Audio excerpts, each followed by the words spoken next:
Gender issues in natural disasters. Introduction.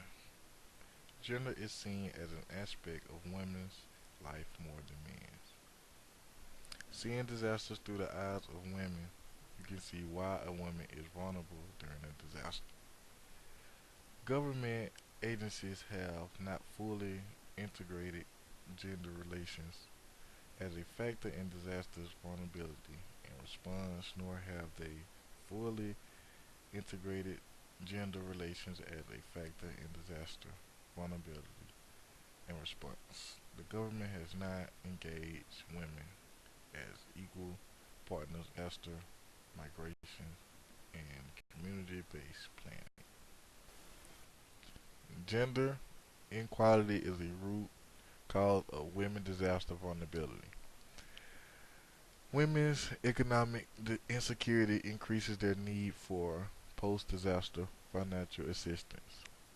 Male dominance is disaster decision making weakens women's greater willingness to efficiently navigate through disaster. When women are outside the norm, at greater risk when relief programs are designed to reach women through male headed households. Rising rates of women living alone increases social isolation and reduce access to disasters warning recovery information. Highly vulnerable women.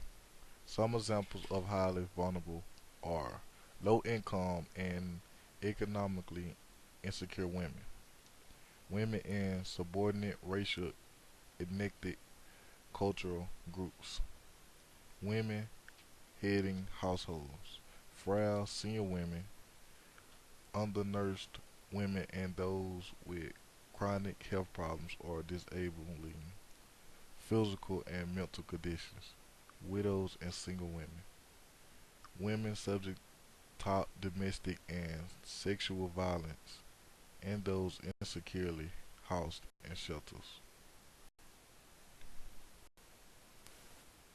Helpless victims. Media images of weeping women passively awaiting rescue by strong armed men influence, reflect, and reinforce deeply embedded notions of gender which shape on influence, reflect, and reinfluence deeply embedded notion of gender which shape responses to disasters by organizations, political leaders, local residents. Disadvantages for males. While there isn't a whole lot of talk about gender discrimination for males, gender relations also increase males' vulnerability. For example, through risky but heroic search and rescue activities, self-destructive coping strategies involving interpersonal violence and substance abuse, and masculinity norms which may limit their ability to ask for needed help. Alright, this is the source that I use for this presentation.